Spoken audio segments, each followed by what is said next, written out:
سورہ کوثر اور الحمدللہ رب العالمین یہ پڑھتے ہی گھر میں اتنا پیسہ آئے گا، ہر رشتہ دار آپ کے آگے پیچھے گھومے گا، ایک دن میں کروڑوں ملیں گے انشاءاللہ۔ یہ اتنا تیز وظیفہ ہے کہ 2 منٹ میں اثر کر جائے گا۔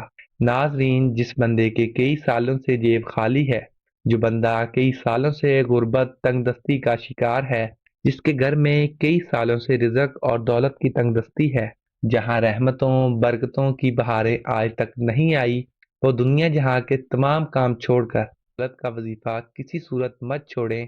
یہ دولت کا ایک خاص وظیفہ ہے کہ پڑھنے والا رب کعبہ کو راضی کر لیتا ہے، اور جس بندے سے رب راضی ہو جائے اس بندے کی ہر پریشانی، ہر مشکل، ہر تنگ دستی ٹل جاتی ہے۔ سورہ کوثر اور الحمدللہ رب العالمین کا کمالات ہر کوئی جانتا ہے، لیکن اگر کوئی نہیں جانتا تو آج یہ وظیفہ بتائے گئے طریقے سے ایک بار میرے کہنے پر کر کے دیکھیں، آپ تمام وظیفوں کو بھول جاؤ گے۔ یہ وظیفہ آج تک جس کسی کو بتایا، جس نے پڑھا، رب نے بے شمار رحمتوں برکتوں سے نوازا۔ یہ وہ صورت اور آیت ہے جس سے آپ کی تمام پریشانیاں ختم ہو جاتی ہیں۔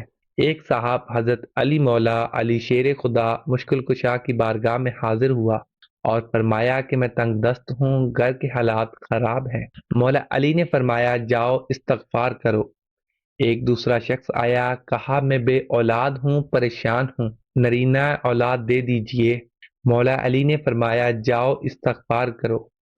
ایک تیسرا شخص آیا، اس نے کہا مولا علی میرے گھر میں پریشانیاں ہیں، اپنا مسئلہ بیان کیا۔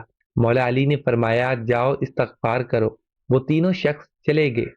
پاس بیٹھے ایک بندے نے مولا علی شیر خدا جس کو لقب ملا ہے مشکل کشا سے پوچھا کہ مولا علی آپ کے پاس 3 بندے آئے، تینوں نے اپنے مختلف مسائل پیش کیے اور آپ نے تینوں کو استغفار کا ہی ذکر کیوں کہا؟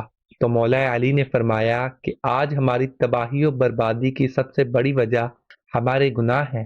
اگر کسی کا رزق تنگ ہوتا ہے تو وہ توبہ کرے، اگر پریشانیاں کسی کی جان نہیں چھوڑ رہی تو وہ توبہ کرے، اگر کسی پر آزمائش آتی ہے تو وہ توبہ کرے، اگر کسی کے گھر کے فاقے ہیں، غربت ہے، تو وہ توبہ کرے۔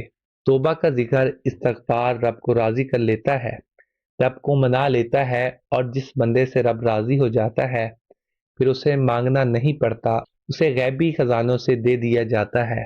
مولا علی نے فرمایا کہ جب کبھی آپ پر مشکل وقت آ جائے استغفار کرو، اور بعض اوقات واقعی انسان جانے انجانے میں کوئی ایسا گناہ، کوئی ایسی بات، کوئی ایسا عمل ہو جاتا ہے کہ وہ بندہ رب کی پکڑ میں آ جاتا ہے، اور جب بندہ رب کی پکڑ میں آ جاتا ہے تو پھر دنیا کی کوئی جادو جنات، کوئی بھی وظیفے، کوئی عمال، کوئی بھی عمل آپ کا فائدہ مند نہیں رہتا۔ جب تک آپ اپنے گناہوں کی سچی توبہ نہیں کر لیتے آپ کامیاب ہی نہیں ہو سکتے۔ اس لیے خدا را آپ نے سب سے پہلے اپنے گناہوں کی سچی توبہ کرنی ہے۔ یہ کامیابی کا راز آپ کو بتا رہا ہوں۔ میں لوگوں کے وظائف سنتا ہوں، لوگ بڑے بڑے وظائف بتاتے ہیں، بڑے بڑے درس دیتے ہیں، لیکن خدا را ہم میں سے، آپ میں سے بہت سے لوگ ان باتوں کو پہلے سے جانتے ہیں۔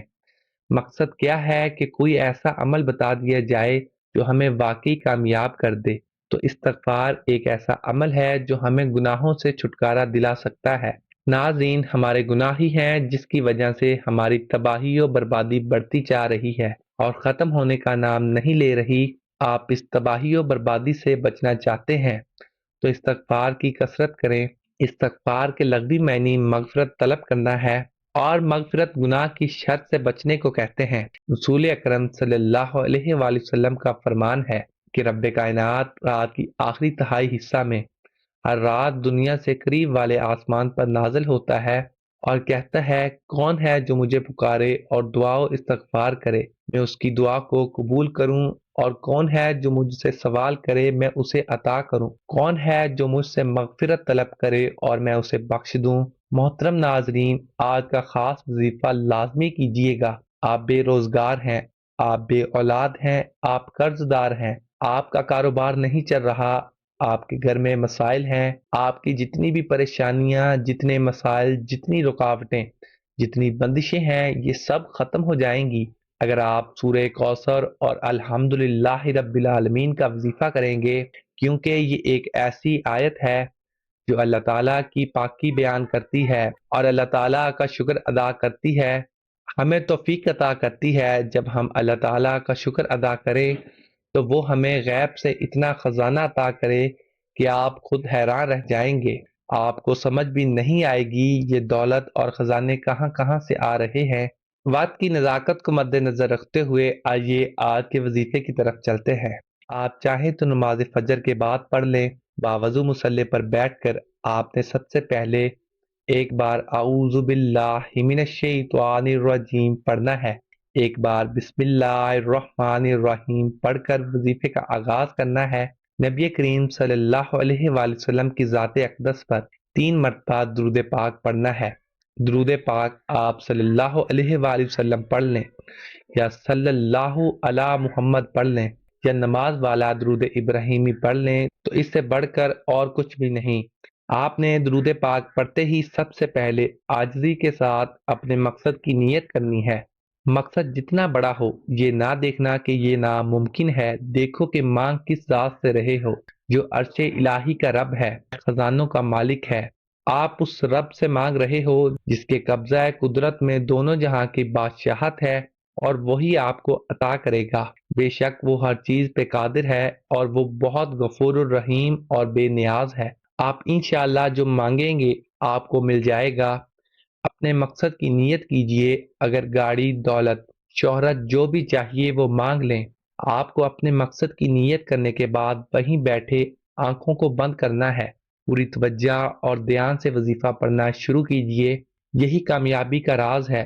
یہی جس طرح ایک مکان، ایک بلڈنگ بنائی جاتی ہے تو اس کی بنیاد رکھی جاتی ہے، دیواریں مضبوط کی جاتی ہیں، اسی طرح کسی بھی کامیابی کا راز شروع ہوتا ہے درود پاک پڑھ کر۔ جو بھی دعا اور جو بھی وظیفہ کیا جاتا ہے تو وہ ضرور قبول ہوتا ہے۔ جو بندہ درود پاک پڑھتا ہے تو وہ اللہ تعالیٰ کو راضی کرتا ہے، کیونکہ اللہ تعالیٰ اس عبادت سے بہت زیادہ خوش ہوتا ہے۔ اس لیے کہا جاتا ہے کہ تمام عبادات میں سے سب سے زیادہ افضل درود پاک پڑھنا ہے، جس کی قبولیت کا کوئی شک نہیں، کیونکہ رب کی رضا اس میں ہے کہ جب بندہ اپنے کبیرہ صغیرہ گناہوں کو بخشوا لیتا ہے تو رب راضی ہو جاتا ہے۔ اس طرح سے آپ نے درود پاک پڑھ کر یہ وظیفہ شروع کرنا ہے۔ یہ وظیفہ آپ اپنے ہاتھ کی انگلیوں پر گن کر پڑھ سکتے ہیں۔ اگر ہاتھ کی انگلیوں پر گن کر نہیں پڑھ سکتے تو تسبیح کا استعمال کر لیں، لیکن تعداد میں کمی پیشی نہیں ہونی چاہیے۔ اگر کمی پیشی ہو گئی تو اس کی ذمہ دار آپ ہوں گے۔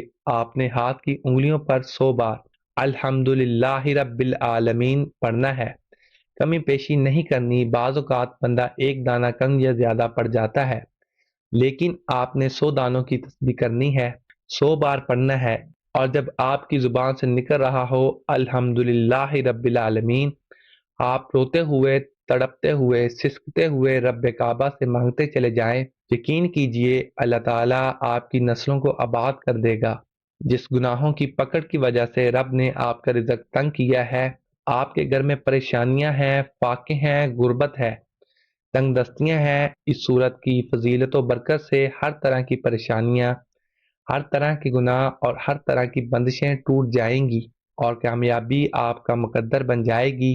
100 دانوں کی ایک تسبیح پر پڑھنے کے بعد اب دوسرے نمبر پر جو آپ نے وظیفہ کرنا ہے وہ رب کے 2 ناموں کا وظیفہ ہے۔ 11 بار آپ نے یا رزاق یا فتاح کا وظیفہ پڑھنا ہے۔ یا رزاق، اے رزق دینے والی ذات، اے مشکلوں پر قابو پانے والی ذات، اے کامیابی دینے والی ذات۔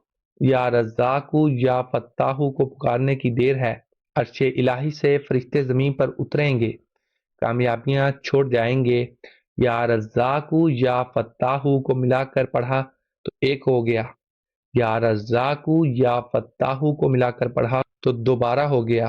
اس طرح آپ نے یہ وظیفہ 11 بار پڑھنا ہے۔ وظائف ہر کوئی بتاتا ہے، لیکن کامیاب ہونے کا طریقہ کوئی نہیں بتاتا۔ کامیابی کا راز ہر کوئی چھپا لیتا ہے۔ ہم تو چاہتے ہیں کہ لوگوں کی آسانیاں ہوں، لوگوں کی دعائیں قبول ہوں، لوگوں کی پریشانیاں ختم ہوں۔ غور سے سنیے گا، نبی کریم صلی اللہ علیہ وآلہ وسلم پر درود پاک پڑھنے کے بعد پہلے نمبر پر آپ نے الحمدللہ رب العالمین کو 100 بار پڑھنا ہے۔ دوسرے نمبر پر جو وظیفہ ہے وہ رب کے 2 نام یا رزاق یا فتاح کا ہے۔ آپ نے صرف 11 بار یا رزاقو یا فتاحو کو بتائے گئے طریقے سے پڑھنا ہے۔ اب تیسرے نمبر پر آخری جو وظیفہ ہے، آپ نے صرف اور صرف 11 بار سورہ کوثر پڑھنی ہے۔ ایک بار سورہ کوثر پڑھ کر وظیفہ مکمل کر دینا ہے۔ اب کامیابی کا کیا راز ہے، اس کو پڑھ کے اپنے رب کا شکر ادا کریں، اس کی پاکی بیان کر کے اپنے گناہوں کو بخشوا لیں۔ اب رب راضی ہے، اب انعام لینے کا وقت ہے۔ یا رزاقو سے رزق مل جائے گا، رزق کے 300 دروازے کھل جائیں گے۔ یا فتاحو سے کامیابی آپ کا مقدر ہو جائے گی، رکاوٹیں بندشیں ہٹ جائیں گی اور آپ پر رحمتوں برکتوں کی برسات ہوگی۔ سورہ کوثر سے آپ کے گھر میں حالات بدل جائیں گے، بے سکونی بے برکتی ہمیشہ کے لیے ختم ہو جائے گی۔ یہ وظیفہ کوئی نہیں بتائے گا، خدا را یہ وظیفہ بتائے گئے طریقے سے کیجئے۔ دوستوں، آج کا وظیفہ نہایت ہی آسان اور مختصر ہے۔ آپ نے دیکھا ہوگا کہ اس کے پڑھنے کے لیے صرف 1 آدھ منٹ ہی لگے گا، اس سے زیادہ کا وقت آپ کا نہیں لگے گا، اور انشاءاللہ آپ کے رزق کی جو بھی پریشانیاں ہیں وہ بھی ختم ہو جائیں گی۔ ناظرین، گزارش ہے کہ اللہ تعالیٰ کے 99 ناموں میں سے کوئی ایک نام کمنٹ میں لکھ کر ضرور شیئر کریں۔ اللہ تعالیٰ ہم سب کا حامی و ناصر ہو، آمین۔